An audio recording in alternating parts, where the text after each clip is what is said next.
de Jérusalem et leur pouvoir s'étend chaque jour un peu plus. Ils ont réussi à imposer des lois discriminantes jusque dans les services publics de la ville. Ces dernières années, l'affaire des bus, comme on l'appelle, a révélé un nouvel apartheid. Les premières victimes, les femmes. Ce sont des bus publics et je ne pense pas que les femmes soient des citoyennes de seconde classe. Elles n'ont pas à s'asseoir à l'arrière. Les hommes devant, les femmes derrière. Cela semble impensable dans un État démocratique. C'est d'ailleurs totalement illégal. Nous montons dans le bus numéro 40, là où tout a commencé. Aucune consigne n'est affichée. Pourtant, nous allons découvrir comment la ségrégation s'applique insidieusement. Nous dissimulons la caméra, nous nous asseyons à l'avant du côté des hommes. Rapidement, notre voisin nous interpelle. Tu dois aller à l'arrière du bus. Pardon? C'est un bus séparé. Je dois aller à l'arrière, mais il n'y a pas de place où s'asseoir à l'arrière. Tu dois aller à l'arrière parce que c'est un bus religieux. Mais c'est la loi? Oui, dans ce bus, oui. Sinon, les hommes risquent de s'énerver contre toi. Les hommes vont s'énerver contre toi. Donc je dois aller derrière, c'est ça?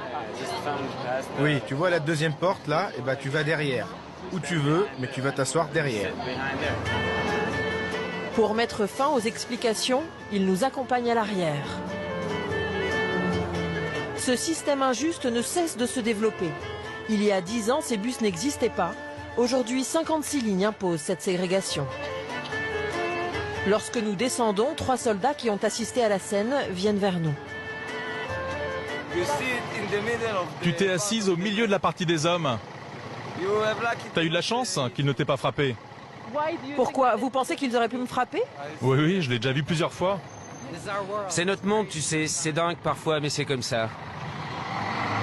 Selon un sondage réalisé en 2009, 90% des Juifs d'Israël, dont 81% d'orthodoxes, sont contre cette ségrégation.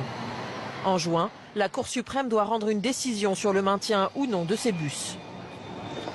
C'est ici que j'avais pris le bus. Cette ségrégation, c'est le combat de Naomi Ragen, l'un des écrivains les plus célèbres du pays. Elle a été victime d'une agression sur cette même ligne de bus pour avoir refusé de s'asseoir à l'arrière. Féministe d'origine américaine, elle est aussi orthodoxe. Pourtant, elle est la première à critiquer la radicalisation des religieux. Les gens sont forcés d'aller s'asseoir à l'arrière. En plus, si vous portez un pantalon par exemple, on va vous dire « descendez du bus ». En entendant Naomi Ragen, un jeune militaire ultra-orthodoxe ne peut s'empêcher d'intervenir. Mais qu'est-ce qu'elles cherchent, les femmes? À exaspérer les hommes? Quel est leur problème? Elles peuvent pas s'asseoir à l'arrière? Mais ce n'est pas leur problème à elles. Si un homme est dérangé, c'est son problème à lui. Dès que quelque chose vous dérange, c'est toujours la faute des autres. Non, c'est votre problème. C'est votre problème à vous.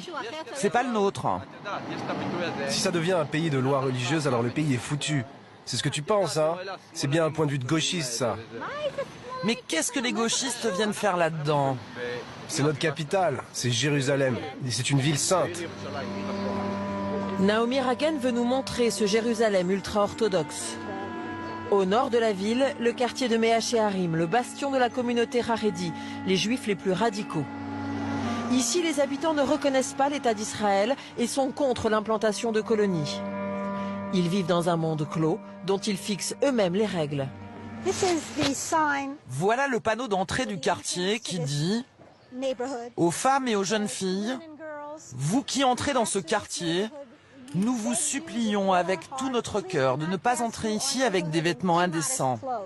Portez une chemise fermée avec des manches longues, une jupe longue et pas de vêtements moulants. Mais aucune loi juive ne dit que je dois porter des manches longues.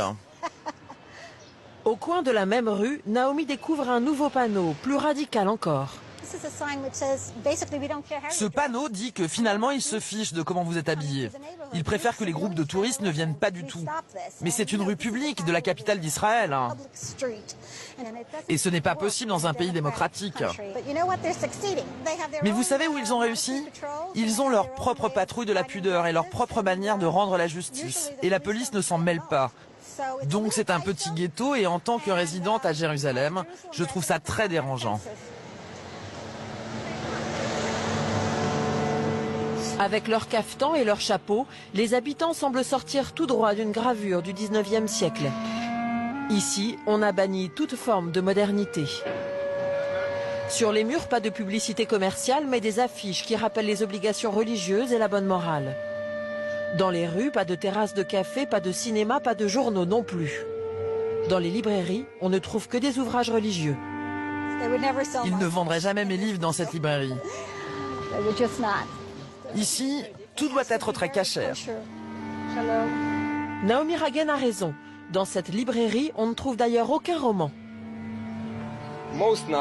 La plupart des romans, 90% des romans contiennent de la violence et du sexe et des idées qui vont à l'encontre de la Torah. Alors, par exemple, je suis juive et française aussi. Vous connaissez Victor Hugo? Oui. Est-ce que c'est un écrivain cachère? Je crois pas. Et Shakespeare? Non plus. Ce qu'ils ont écrit ne correspond pas à la Torah. Je ne dis rien contre eux, mais bon, c'est juste différent. Si une librairie dans ce quartier commençait à vendre du Victor Hugo ou du Shakespeare, quelles seraient les réactions? D'abord, ils n'en vendraient pas. D'accord, mais imaginons. Et après, il y aurait des manifestations. Vous pensez? De quel ordre?